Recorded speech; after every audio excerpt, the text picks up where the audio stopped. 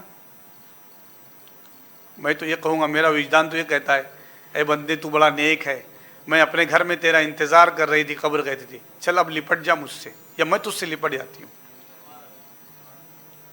یہ نیک بندے کی علامت۔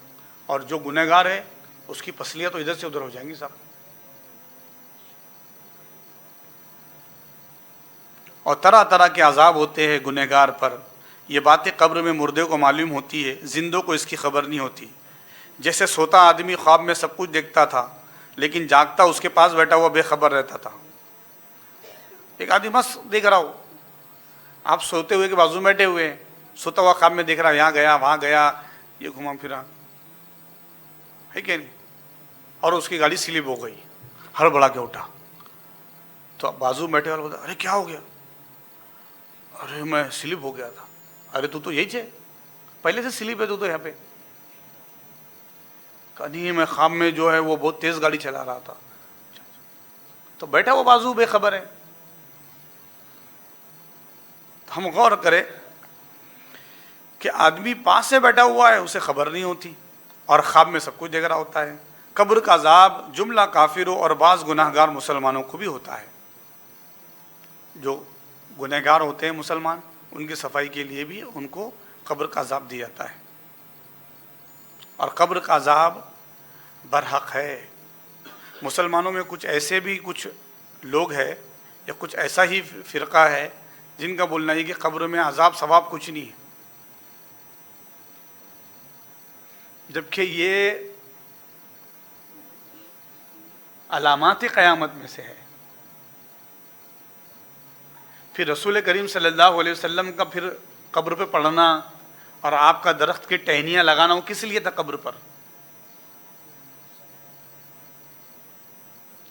کچھ لوگوں کا ہمارے مسلمان کمیونٹی میں ہے کہ قبر میں کوئی ہے ہی نہیں، خالی مٹی ہے وہ، تو پھر حدیث میں وہ سلام کس کے لیے؟ السلام علیکم یا اہل القبور یغفر اللہ لنا ولکم انتم سلفنا ونحن بالاثر۔ بولے وہ سلام پھر یہاں کے قبرستان میں، بولے مکہ مدینہ کے قبرستان؟ ارے بابا آپ کی عقل ماری گئی، جا کے بڑے بڑے بورڈ دیکھیے آپ، جنت المالا، جنت البقیع، شہدائے احد کے قبرستان میں جالیوں کے اوپر لگا ہوا ہے السلام علیکم یا اہل القبور، سلام ہوا ہے شہدائے احد، السلام علیکم یا ابا بکر، السلام علیکم یا عمر، السلام علیکم یا عثمان۔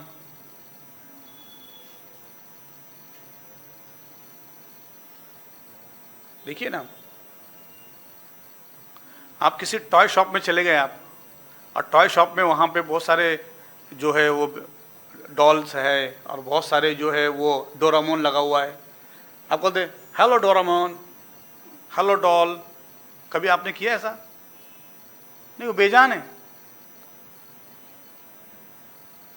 لیکن یہاں ایک بہت بڑا سوال ہے کہ لوگ کہتے ہیں کہ قبر میں کچھ نہیں ہے، مردہ مر چکے ہیں، تو حدیث میں ہے کہ سلام کرو آپ، اور سلام زندوں کو کیا جاتا، پتلوں کو نہیں کیا جاتا۔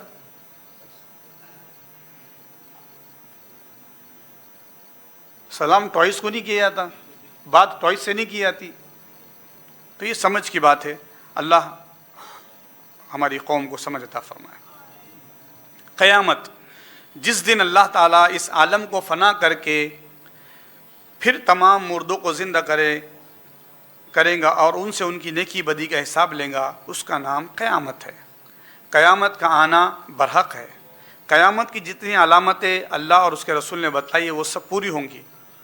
اب قیامت کی علامات کیا ہے؟ مثلا امام مہدی کا ظاہر ہونا، تو امام مہدی تشریف لائیں گے جو امام حسن کی اولاد میں سے آخری شہزادے ہیں۔ حضرت علی کے دو بیٹے، ایک امام حسن ایک امام حسین، تو امام حسین کے جو بیٹے امام زین العابدین، پھر امام باقر، امام جعفر، امام نقی، امام تقی، امام عسکری، تو قرب قیامت دجال کی فتنے وغیرہ سے حفاظت کرنے کے لیے مسلمانوں میں اللہ پاک امام حسن کی اولاد میں امام محمد المہدی، جن کا نام حدیث محمد آیا ہے اور زمانہ ان کو مہدی کہتا ہے، تو وہ تشریف لائیں گے۔ کانا دجال کا نکلنا، ایک بڑا دجال، ایک فتنہ ہوگا جس کی ایک آنکھ ہوں گی، اور وہ اپنی کچھ وقتی طور پر کچھ پاور بتائیں گا لوگوں کو، تو لوگ اس کے پاور میں چلے جائیں گے۔ جو اس کے ساتھ چلا گیا وہ اللہ کی جنت سے محروم ہو گیا۔ حضرت عیسیٰ علیہ السلام کا آسمان سے اترنا اور دجال کو مار ڈالنا، یہ قیامت کی نشانی ہے۔ تو دجال کا خاتمہ کون کریں گے؟ عیسیٰ علیہ السلام۔ عیسیٰ علیہ السلام تشریف لائیں گے، تو آپ بولیں کیسے تشریف لائیں گے؟ بے شک وہ آسمانوں میں ابھی بھی حیات ہے، وہ تشریف لائیں گے اور اپنی بقیہ عمر مکمل کریں گے۔ یاجوج ماجوج جو بڑی زبردست قوم ہے وہ نکلیں گی اور قہر الہی سے ہلاک ہو جائیں گی۔ یاجوج ماجوج ایک قوم ہے یہ جس کی بہت بڑی تعداد ہے، بہت بڑی تعداد، اور حضرت ذوالقرنین نے ان کو ایک دیوار کے اندر محفوظ کر دیا ہے۔ قیامت کے قریب وہ دیوار ہٹ جائیں گی اور وہ آئیں گے، اور پھر وہ اتنی پبلک، اتنی تعداد ہوں گی ان کی کہ وہ کھانوں کو کھا لیں گے، جانوروں کو کھا لیں گے، لوگوں کو کھانے لگیں گے، کھیتیوں کو کھانے لگیں گے، پانی کا پانی پی لیں گے، تو قوم ان سے، لوگ ان سے پریشان ہو جائیں گے۔ تو وہ ریکویسٹ کریں گے عیسیٰ علیہ السلام سے، پھر عیسیٰ علیہ السلام ان کے حق میں دعا کریں گے۔ تو ذکر آتا ہے اللہ پاک ان کی گردن میں کیڑا پیدا کریں گا، پوری قوم کی گردن میں، اور وہ کیڑا ان کو کھا لیں گا۔ پھر دابۃ الارض، ایک عجیب جانور ہوگا جو قیامت کے قریب نکلیں گا اور آدمیوں سے باتیں کریں گا۔ یہ جو سین بنائے ہوئے نا، یہ بہت سارے جو ہے ادر لوگ بھی پڑھتے ہیں، یورپ اور امریکن لوگ، اور اس کے اوپر باقاعدہ وہ سرچ کر کے اس کے اوپر فلمیں بنا رہے، وہ ڈاکومنٹریز بنا رہے۔ دیکھو کچھ فلمیں بنی ہوئی ہے، جانور بات کر رہا ہے، تو یہ اس کی علامت ہے۔ یہ سورج کا مغرب سے نکلنا، یہ بھی قیامت کی نشانی ہے۔ روزانہ ایسٹ سے نکلتا ہے، مشرق سے نکلتا ہے، قیامت کے قریب مغرب سے سورج نکلے گا، ویسٹ سے نکلے گا۔ دنیا کا کافروں سے بھر جانا، مسلمان ایک بھی نہیں رہے گا زمین پر۔ جب سب مسلمان اللہ کی راہ پر رخصت ہو جائیں گے، چلے جائیں گے، اور ایک بھی کلمہ پڑھنے والا نہیں ہوگا، تب قیامت آئے گی، ورنہ قیامت نہیں آئیں گی۔ قرآن پاک کے حروف اٹھا لی جائیں گے، علم اٹھا لیا جائیں گا، اہل علم اٹھا لیے جائیں گے، یہ سب۔ ایک دھواں ظاہر ہوگا اور سب کو گھیر لیں گا، اور آگ بھی ظاہر ہوں گی۔ تو یہ تمام چیزیں جو ہے وہ قیامت کی علامات ہے۔ تمام علامتوں کے بعد اللہ کے حکم سے حضرت اسرافیل علیہ السلام سور پھونکیں گے، جس سے موجودہ عالم سب فنا ہو جائیں گا۔ اور قرآن پاک میں اس کی وضاحت ہے، پہاڑ بھی روئی کی طرح اڑیں گے، اور زمین کو بالکل جس طریقے سے ہم جو ٹیشو پیپر ہوتا ہے نا، کیسا اس کو کر دیتے ختم، ویسا یہ زمین کو ختم کر دی جائے گا۔ پھر اللہ کو جب منظور ہوگا دوبارہ سور پھونکا جائے گا، اس سے تمام مردے زندہ ہو جائیں گے۔ تو قیامت میں کیا ہے؟ قیامت میں نمبر ایک یہ ہے کہ اللہ پاک تمام مردوں کو مار دیں گا، پھر زندہ کریں گا، پھر قیامت ہوں گی، پھر جتنی علامات ہیں وہ سب آئیں گی، یعنی سب اس کے بعد ہوگا، اور پھر اللہ پاک سور کے ذریعے سب کو زندہ کریں گا۔ تو یہ کچھ اور بھی علامات قیامت کی، قیامت میں کیا کیا ہونے والا ہے، انشاءاللہ اس کا ذکر کریں گے۔ درود شریف پڑھ لیجیے، اللہم صلی۔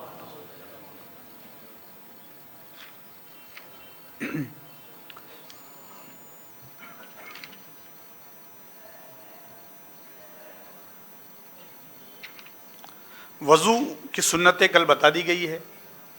اب وضو کے مکروہات، یعنی وضو کن چیزوں سے مکروہ ہوتا ہے۔ جو چیزیں وضو میں مستحب ہے ان کے خلاف کرنا، پانی ضرورت سے زیادہ کم خرچ کرنا ہے نا، مکروہ ہے۔ ایسا لے کے پوچھ رہا، ایسا وضو کر رہا، یہ کیا وضو ہے؟ تو وضو کتنا ہو، کم از کم کچھ قطرے بہے، اور اتنا بھی نہ بہا ہے کہ پانی خوب بہے، یہ پانی کا اسراف ہے۔ اور ہم نے حدیث سے پڑھا ہے کہ قیامت کے دن ایک ایک قطرے کے بارے میں پوچھا جائے گا۔ تو جن کے گھروں میں نل ہے اور ایسا نل ہے کہ وہ لیک ہے، ٹپ ٹپ ٹپ گرتے رہتا ہے، قیامت میں اس کے بارے میں پوچھا جائے گا۔ آپ بولیں گے رہنے دو، نل میرا پانی تھوڑی جا رہا، تو تیرا پانی ہے بھی نہیں، سب اللہ کا دیا ہے۔ پھر میں معلوم کرو ذرا مراٹھواڑے کے کچھ علاقوں سے اور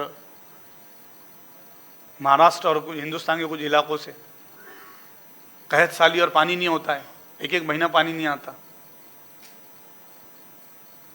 آپ کو پانی ملا ہے، 3-4 ڈیم ہیں ہمارے یہاں پہ، تو ہمیں اس کی قدر کرنا چاہیے۔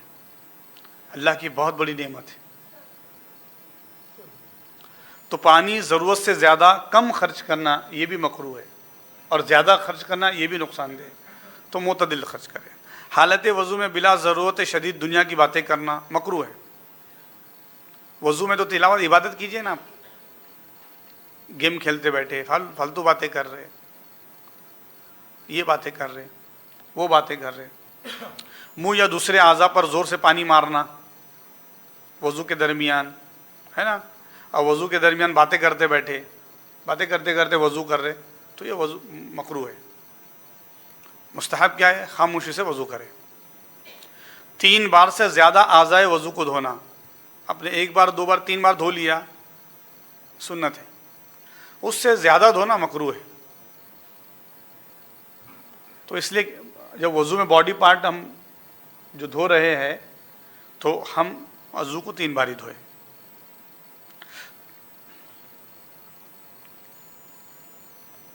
نئے پانی سے 3 بار مسح کرنا یہ بھی غلط ہے نا۔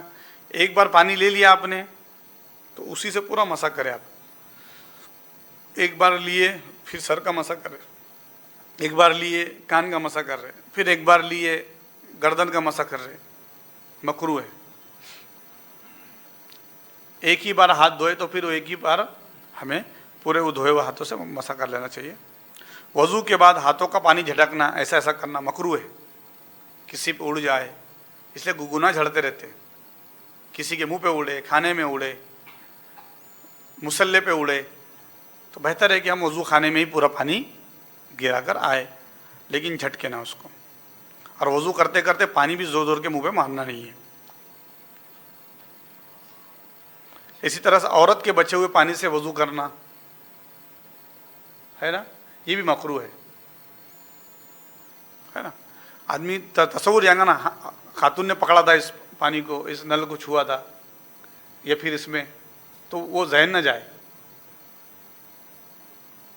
اس لیے مکروہ ہے۔ اس میں ایک چیز یہ بتا دی کہ جب وہ آدمی وضو کر رہے ہیں اور کئی ایسی جگہ ہے جہاں پہ بہت سارے لوگ ہیں، جیسے حج وغیرہ میں دیکھ لیجیے آپ، تو وہاں خواتین ہی بہت ہوتی ہیں، تو اس سے مکروہ بتا دیا، تو آدمی کے پیچھے ہی نمبر لگائے گا وضو کرنے کے لیے، عورت کے پیچھے نمبر نہیں لگائے گا، بولے نکو بھائی مکروہ ہے، جا کھڑے ہو جا رہا، آپا جلدی کرو تمہارے بعد مجھے وضو کرنا ہے۔ مکروہ اس لیے قرار دی کہ خاتون کے پیچھے اس کے اوپر نظر ہی نہ پڑے، یہ امانت ہے نا۔ یہ حضرت موسیٰ علیہ السلام کا جب واقعہ پڑھیں گے آپ، تو مدین جب گئے تو نبی شعیب کی جب بیٹی نے بتایا کہ ایک بہت نیک نوجوان ہے، اس نے ہماری مدد کی، تو نبی شعیب نے فرمایا جاؤ اس کو لے کے آؤ، گھر پر لے آؤ ان کو، وہ مسافر ہے، بھوکے ہوں گے۔ تو کہا چلیے، والد گرامی آپ کو یاد کرتے ہیں، تو فرمایا چلو میرے پیچھے پیچھے چلو، میں جلدی چلتی ہوں۔ تو کہا نہیں میں آگے چلوں گا، تم میرے پیچھے چلو۔ کیا فرمایا نبی موسیٰ نے؟ میں آگے چلوں گا، تم میرے پیچھے چلو۔ تو کہا پھر راستہ کیسے پتہ چلے گا؟ تو کہا جس طرف مڑنا ہے تم اس طرف پتھر پھینک دینا، میں مڑ جاؤں گا۔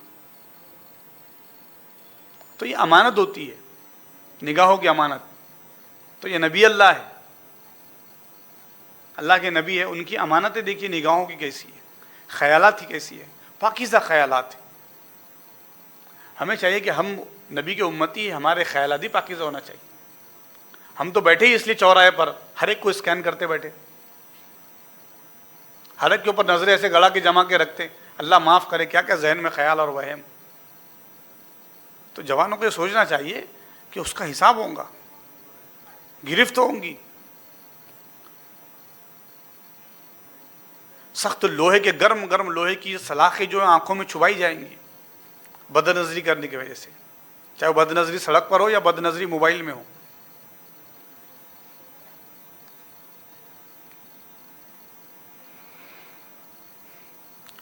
مسجد کے اندر وضو کرنا مکروہ ہے، اس لیے کہ مسجد عبادت کی جگہ ہے، صفائی کی جگہ نہیں. نجس جگہ پر وضو کرنا مکروہ ہے نا. اب آپ بولیں گے ابھی تو سب کموڈ ہے، اب ہم غسل بھی وہی ہے، ٹوائلٹ بھی، تو پہلے پانی اچھے سے بہا دیجیے آپ سب جگہ پر اور پھر وضو کیجیے. اب وہ نجس نہیں رہی، صاف رہی نا، صاف ہو گئی نا. اب آپ نے پانی بہا دیا پورا، صاف ہو گئی. تو اس چیز کا ہم خیال رکھیں. اللہ ہم کو نیک توفیق عطا فرمائے. یہ وضو کے کچھ تھے. اب معذور کا وضو اور بھی کچھ صورتیں وضو کی ہے، تو انشاءاللہ پھر جلدی غسل پہ آ جاتے ہیں ہم. اور روزے کے تعلق سے گفتگو ہوئی، کل ہوئی ہے.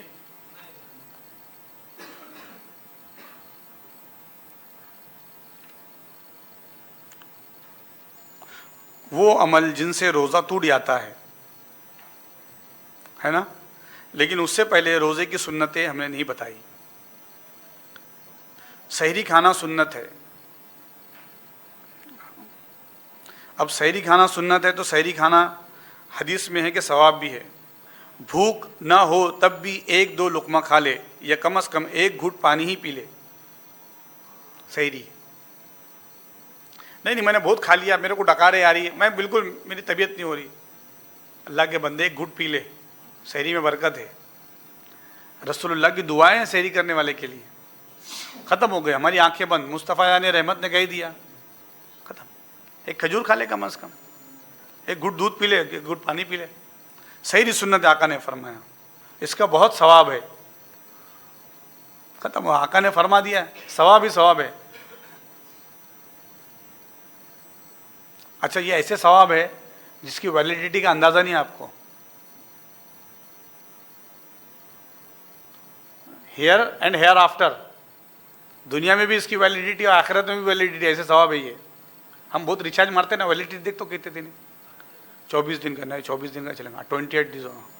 اور 28 دن سے پہلے اگر بیلنس ختم ہو گیا تو کسٹمر کیئر پہ چالو. کیا ہے، کمپنی کو سمجھتا نہیں کیا؟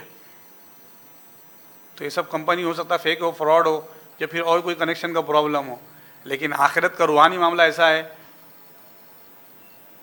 ان اللہ لا یخلف المیعاد. اللہ اپنے وعدے سے خلاف نہیں کرتا، جو بات ہے وہ سچی ہوتی ہے. من جاء بالحسنہ فلہ 10 امثالها.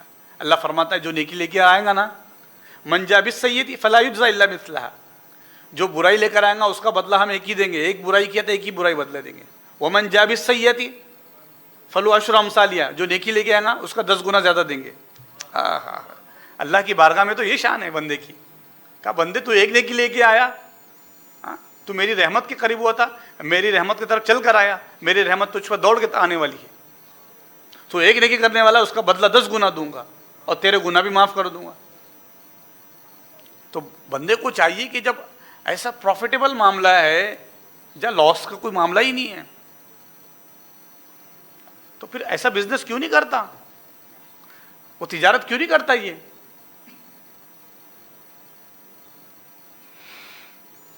تو سحری کھانا سنت ہے. سحری کھانے میں تاخیر کرنا چاہیے. سحری کا وقت رات کا آخری یا چھٹا حصہ ہے، یعنی صبح صادق سے پہلے. بس صبح صادق سے تھوڑی دیر پہلے سحری کھا لینا چاہیے. اس قدر تاخیر کرنا کہ طلوع صبح کا شک ہو جائے مکروہ ہے، اور پھر روزہ بھی جا سکتا ہے. اس لیے خاص طور سے یہ ریلز چلائیے ہماری کہ سحری کا وقت یہ نہیں ہے کہ فجر کی اذان تک کھاؤ، ہے نا. جو فجر کی اذان تک کھائے گا اس کا روزہ جائے گا. تو جو وقت بتا دیا ہے اس کے آخر وقت تک روزی کرنا، سحری کرنا، وہ سحری کا آخری وقت وہ ہے. تاخیر کرنا. رات سے روزے کی نیت کرنا یہ بھی سنت ہے کہ رات ہی سے سوچے کہ مجھے روزہ رکھنا ہے، کل کا روزہ رکھنا ہے، نیت کر لینا چاہیے. افطار میں جلدی کرنا جبکہ غروب آفتاب کا پورا یقین ہو جائے، ہے نا. لیکن ابر کے دنوں میں جلدی مستحب نہیں. پتہ نہیں کیا ہے، سورج ڈوبا ہے یا نہیں ہے، تو وقت تو بتا دیا گیا ہے جبکہ غروب آفتاب کا پورا یقین ہو، ہے نا. اتنی تاخیر کرنا کہ تارے نکل آئے مکروہ ہے، اتنی دیر افطاری میں نہیں کرنا چاہیے. غروب پوری طرح ہونے کی علامت یہ ہے کہ مشرق سے سیاہی اٹھنے لگے، ادھر سے سیاہ لگنے لگے، ہے نا، اندھیرا اٹھنے لگے، اس کو کہتے ہیں کہ پھر بھائی روزے کا وقت، افطاری کا وقت ہو گیا ہے. کھجور سے افطار کرنا، ہے نا، اگر کھجور نہ ہو تو پانی سے افطار کرے. افطار سے پہلے دعا پڑھنا، اللہم لک صمت وبک آمنت وعلیک توکلت، ہے نا، وبصوم غد من شہر رمضان نویت فاغفر لی ما قدمت وما اخرت، یہ سحری کی نیت کرنا. اب اس میں ایک بات یہ ہے، کچھ لوگ بولتے ہیں کہ وہ افطاری کے بعد دعا کرنا ہے نا، اللہم انی لک صمت وبک آمنت وعلیک توکلت وعلی رزقک افطرت. اس کا میننگ تو یہ کہ میں نے افطار کیا، لیکن اس میں کوئی حرج نہیں ہے کہ آپ کا روزہ خراب ہو جائے گا. ایک بات یاد رکھیے، ایک بہت قیمتی بات بتاتا ہوں. لوگ بولیں گے کہ افطار کے بعد دعا پڑھنا، افطار کے بعد اذان ہوتی، دیکھو کتنے لوگ اذان کا جواب دیتے ہیں، مجھے سچی بتاؤ.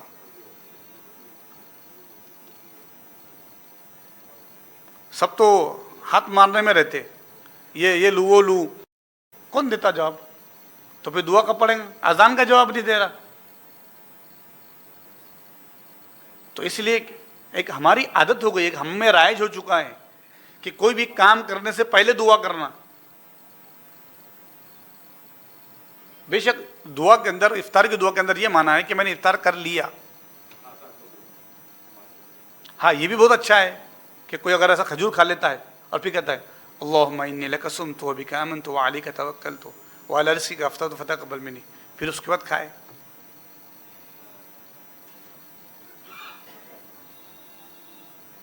لیکن کوئی کھانے سے پہلے افطار پڑھ رہا ہے، اب اس کو غلط مت بولیے، آپ اس کو آپ کنڈم مت کیجیے، اس کا آپ اس کو ہٹ مت کیجیے، کیونکہ عادت ہو چکی ہے کہ دسترخوان پہ کھانے سے پہلے بسم اللہ وعلی برکت اللہ پڑھتے، اور جب کھانا شروع ہو گیا پھر یاد آئے تو بسم اللہ اول و آخر پڑھتے. مسجد میں داخل ہونے سے پہلے دعا پڑھتے، مسجد سے باہر نکلنے سے پہلے دعا پڑھتے، ہر کام سے پہلے بسم اللہ پڑھتے. اس لیے عادت ہو چکی ہے. اور اگر کوئی کھانے کے بعد دعا پڑھا تو وہ بھی غلط نہیں کر رہا ہے، وہ بھی صحیح کر رہا ہے. تو جس کو جو مناسب ہو سمجھے کرے، لیکن آپ وہ ٹھیکے دار نہیں ہیں جو ٹھیکہ لے کے بیٹھے اور بولے کہ اس نے غلط کر لیا، اس کا روزہ چلا گیا. یہ ٹھیکے داری امت میں بہت چل رہی ہے، یہ ختم کرنا چاہیے. بانڈ پر کس نے لے کے نہیں آیا کہ میں یہ بولوں تو یہ ہو جائے گا. یہ کام علماء کرام کا ہے، اور علماء کرام اس کی وضاحت کریں گے، مفتیان کرام بتائیں گے شریعت کی روشنی میں. ہر کوئی بولتا پھر رہا اور ہر کوئی مفتی بیٹھا بنا ہے اپنی جگہ پر.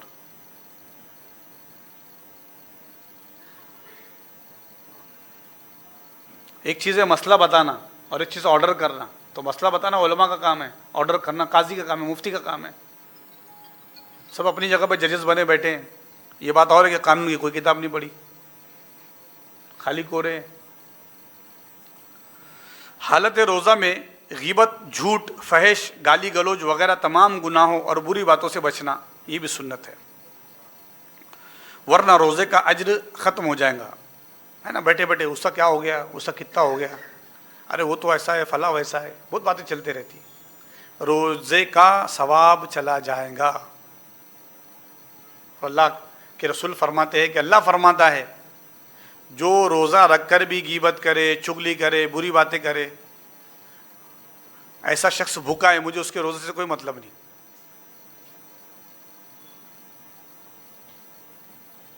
وہ جیسی دوپہر میں 3-4 بجتے، اب سب کو کیا ہوتی، سستی آتی، 4-5 بیٹھ جاتے. عورتیں تو بیٹھتی بیٹھتی بیچاری، مرد بھی بیٹھ جاتے.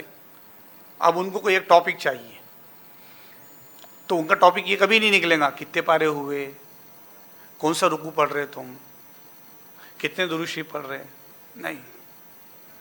ان کا ٹاپک ہوگا کیا بنانے کا، آج کیا تیاری کریں گے. ٹھیک ہے، یہ بات کیجئے، لیکن فلاں نے بنائی تھی، خوشبو آئی اور بھیجی نہیں مجھ کو، یہ کہیں کو بول رہے بھائی. فلاں بازار میں دکھا مجھے اور اس نے مجھے نہیں دلایا وہ سامان، تو کیوں دلائیں گا تجھے؟ تو اس کی غیبت، اس کی غیبت، اس کی چغلی، اس کی باتیں، یہ اجر ضائع ہو جائے گا.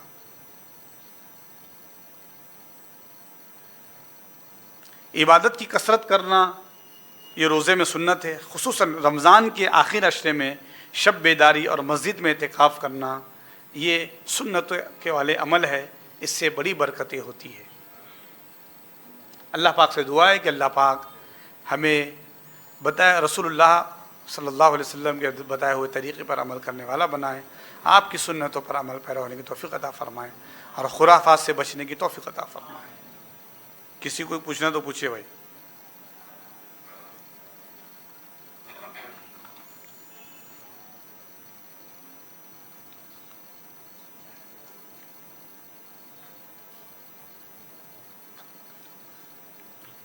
کوئی سوال کسی کے ذہن میں ہے وضو کے حوالے سے، روزے کے حوالے سے جو آج عنوان ہوا ہے، قیامت کے حوالے سے؟